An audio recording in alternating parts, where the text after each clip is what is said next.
Hey Ecamm fam, how are you doing? And this is for the Ecamm fam because I'm talking about profiles that are available on my store.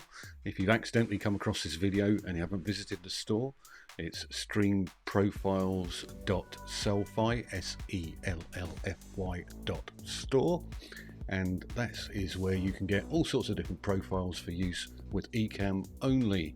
And nowadays we want you to be on version 4.1 at least, if not version 4.2. But the profile is going to be tons and tons of stuff that you need to do for various different shows. So in the first instance I did a whole load on interview mode, and now I'm moving on to presentation profiles. So that's what we're going to be having a look at today. So from a very basic perspective, I could be presenting like this in full screen mode and then switch over to my presentation profile.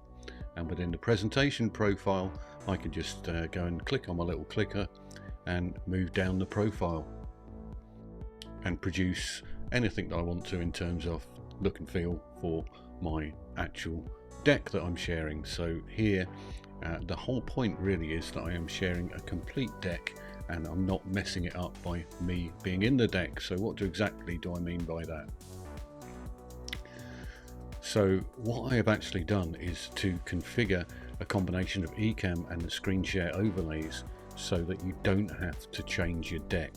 So I know from experience that people will come up to me and say, hey Martin, here's the new deck that we're using this week. And I'll be, oh no, you don't realize I'm now going to have to go through that whole deck and resize everything and try and fit myself onto the screen if I'm going to share stuff with Ecamm. So what I have done here is managed to organize things so you don't have to do that. So the deck itself is not being touched, but what I am doing is I'm matching everything around the deck with my background and my frames.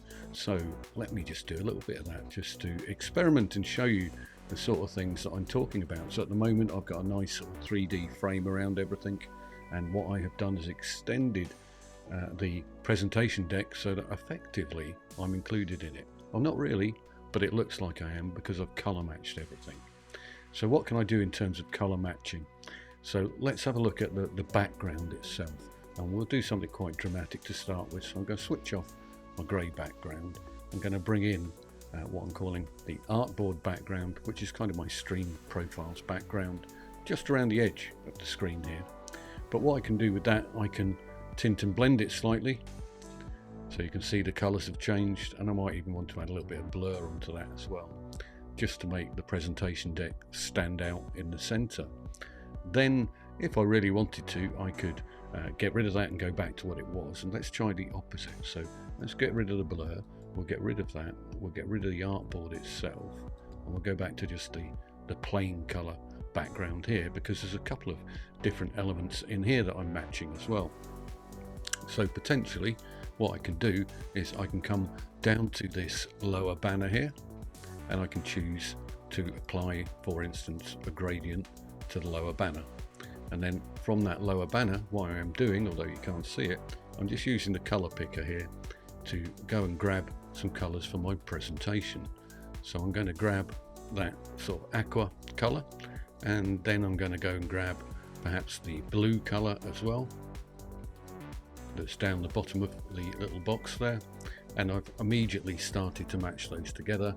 And with my gradient I can move things around until I'm happy that the blend is sitting where I want it to. So perhaps, yeah, a little bit more like that, perhaps a little bit more, a bit less, a bit more, yeah, maybe something like that.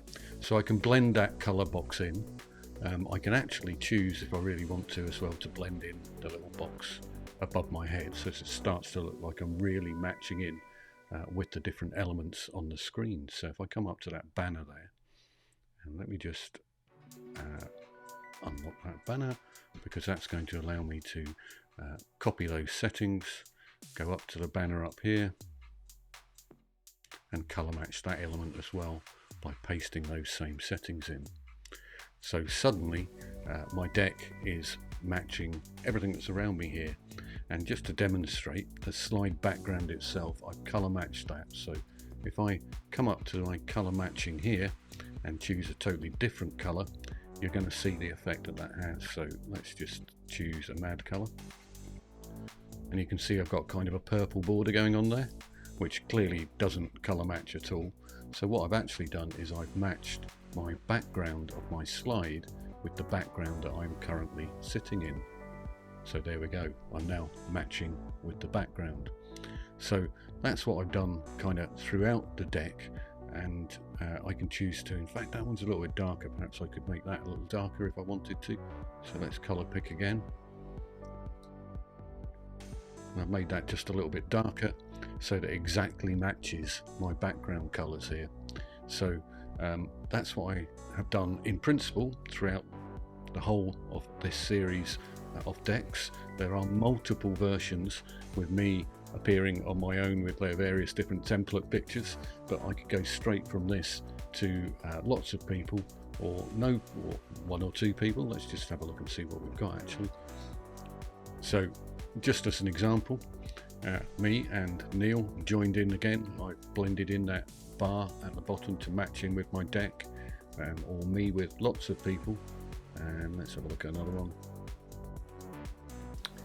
So multiple people, again, all on the same screen, but without changing the deck. So the deck itself has remained exactly as it was. So I haven't had to go in and worry about whether my little circular face is appearing in the right place on each graphic or shrinking everything up to one side. I've just got straightforward. The deck is now appearing with all of my guests in. So effectively what I've done is made everything like a widescreen format, and left a little space in down the bottom where you can add in your own lower third text if you want to, or your logos, or drop in a little banner, or whatever you want really. So if I go back up to this one again, I've got a viewer placeholder here, and I could put in that if I've got comments coming in, so I could have anything I wanted across the bottom, but I've kept everything the same on the actual slide itself. And I can go in, as I said, change backgrounds and things like that. So this is the sort of format that the deck would normally be in. So if I was just going through and clicking on the deck and grabbing my little clicker, I can flick through my deck and I can have it move through however I want to. So in this particular case, I wanted to just tick off a few check boxes of things that you need to be doing if you start off with the profile. So if you haven't used a profile before, it's very, very easy. You download the profile from the store after going through the shopping cart experience. Once you have that profile downloaded, store it somewhere safe. So put it into your Ecamm assets folder. In my case, that is on an external SSD drive. That will save it disappearing somewhere that you're not expected to, because the iCloud sucks it up or something along those lines. So put your profile somewhere safe. Then the first thing you're going to want to do is just double click on that profile with Ecamm open. In fact, it probably does it without Ecamm open and then opens Ecamm as well. But you just double click on the profile and it loads everything up for you. So in my case, normally there is in the region of 20 to 25 different scenes. Within that, there's probably 100 camera placeholders and 100 text placeholders. So you could go and do all of this yourself. Believe you me, it will take you days on end to get anywhere near what you're seeing at the moment.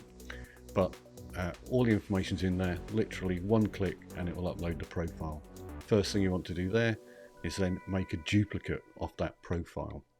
So duplicate the profile after you've stored it, just so that you can go make changes to it. And in fact, in the first instance, what you're probably going to do is rip out all the stuff that you don't need. So I'll come and have a look at in a moment at what's in the background, but basically it's all neatly laid out into folders so that you can very easily just go and grab stuff and just put it in the bin if you're not using it for this particular presentation. So for instance, if you just have one guest, you probably only want the folder that says one guest, and you can get rid of all the other folders that are in there. So that's you deleting the scenes just to keep things nice and simple. You're then going to want to potentially color match your background and the different elements. So you see me do a little bit of that with the border there and with the screen, and with a bit above my head and a bit down the bottom, and dependent on which particular scene they're in, there are different elements that you can color match. They're all carefully labeled with the big letters, color match this element. So that's where you can go and color match them, and I will go and do that in a minute. Step number 3, you're probably going to want to go change the names and add in your own logos, and if you want your lower third or whatever else it is down the bottom of the screen you might want to put in there. I know, for instance, Brian Kosak from Canada wanted to put some legal descriptions, what do you call it, a disclaimer, yeah, that's the word, down the bottom of the screen. So he could put a disclaimer down the bottom of the screen without having to change all of his decks or try to fit everything into the deck. Just has this disclaimer down the bottom. Other people might want to put a bit of text saying who they are and when the presentation was, or something like that, in the kind of format that I used to do in the old technical drawing classes at the bottom of my technical drawings. So you could have that in there, or you could have a fancy lower third flowing in there, because that element of the screen, the banner down the bottom, is effectively in Ecamm, so you can do whatever you want within that little banner, including bringing in your viewer names and placeholders for that sort of stuff as well. So those are the basics for what you need to do. It's literally 3 steps and you're away. So what do things look like in the background? I guess that will be the next thing to do. Let's go on to another scene. So here I've got what's in the background now. There's a few extra scenes in here and a few extra overlays because I'm just doing a demo version of things. But first of all, the first bit I mentioned was, what do we do with the actual scenes themselves? So here we can see I've got a whole load of scenes set up. So host with no guests, let's just minimize them. Host with 1 guest, more guests, and shares with audiences and transitions. So a whole bunch of folders there. So first thing you would do after you've made your duplicate copy, come in here and say, right, how many guests have I got today? Now if it's yourself and 1 guest, you might want to keep the 2 folders there. Other than that, you probably want to ditch these folders. If it's 2 guests plus you might want to keep the host plus 2 guests and the host with no guests, because you might want to use solo before you bring on your guests. Other than that, just ditch everything else that you don't want. Transitions we'll come back to at a later date. That's in sort of part 2 or 3 of this particular recording. But to keep things simple, literally you would go and grab these and just, pop them in the bin. I'm not going to do it in this case because I might want to show you through some of those, but you get the idea. So within each then of these folders, you'll have a number of different options: host solo, host full screen, or the full screen, which I'm both showing you. Host at the moment, the one I just showed you was host and screen share version 1. This one's not in there normally because that's me playing about, and neither is the next one or the next one. These are me just for demonstration purposes, but you'll have a host and widget and a host and screen share version 2. So different versions of those. Host and screen share version 2. Let's just have a look at that just for interest while we're there. So here's a screen share version 2. If you happen to come across this and you haven't picked up on me saying it's from the Sellify store, go and have a look at that. That QR code will take you there. If this was me doing a live presentation, then that QR code may well take me to something like Slido or some other interactive tool that allows me to play about with my guests live and get some feedback. So really that's the first step. Just get rid of everything that you don't need. Then you want to come over down onto your overlays screen over here. Scroll down and then start choosing what you want in your background. So this is the background frames element that I was choosing beforehand. So I can color match my background frame if I want to. So I'm just going to click on that cogwheel. You can't see the pop-up coming up, but it's now going to let me choose a color for my background. So what I'm going to do is grab a different color, just out of interest. So I can change the whole background color if I want. I can choose any color that I want indeed for those backgrounds, or I can choose to color match them to something that's in my scene or in my background. So let's just take a bright blue here. So that bright blue has come directly from behind me. Not a particularly great colour. I think I prefer some of the darker ones, but I can also tint that as well. So rather than tint it, I can gradient it as well. So if I choose gradient colour rather than solid colour, I'm now choosing gradient colour, and it's moving from one colour to another colour around the screen, and I can just move the gradient around, and that's letting me see what's happening in the background. So that's a colour block, as I call it, element, and you can colour match that to anything you want. There are also some other ones in there as well. I showed you the artboard one, but let's bring up a couple of others just to have a look at what's in there. So as I come down, there's all sorts of different backgrounds here, and you can drop in your own ones if you want to as well. So for instance, let's bring in this one here, and we'll turn off the color block, and I've got something that makes things pop a little bit more in the background, and I can tint and blend that as well. So if I really want to, I can tint and blend and blur those as well.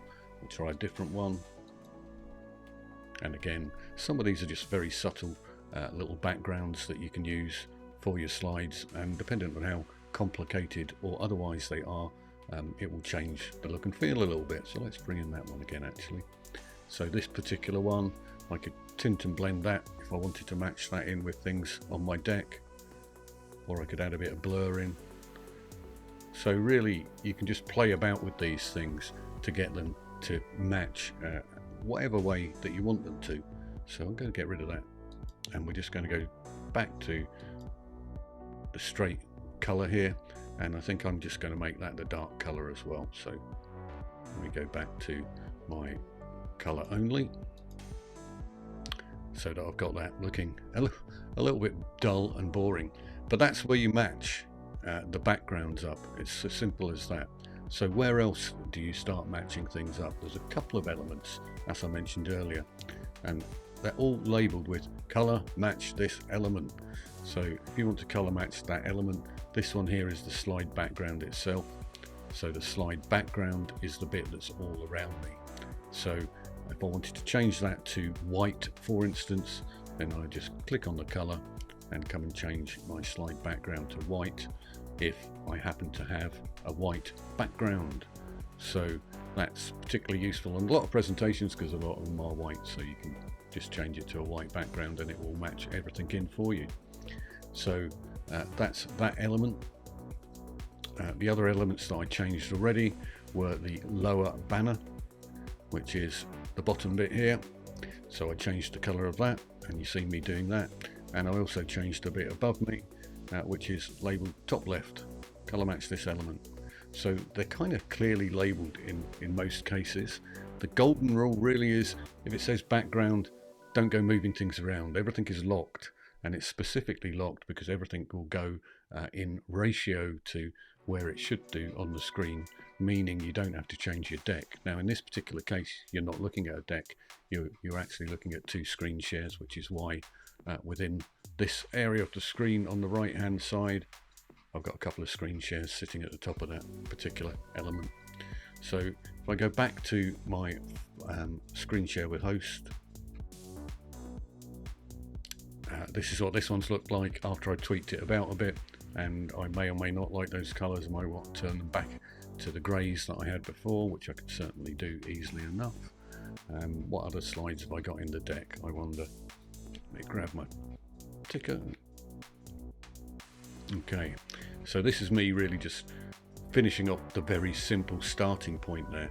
So you can start all of this off very, very easily and play about with it instantaneously with those 3 steps in terms of choosing your background color after you've deleted your scenes. Delete your scenes, choose your background colors, go in and change your texts and your logos and drop them in wherever you want. So you can just get rid of where it says USB and you can go change Martin to somebody else.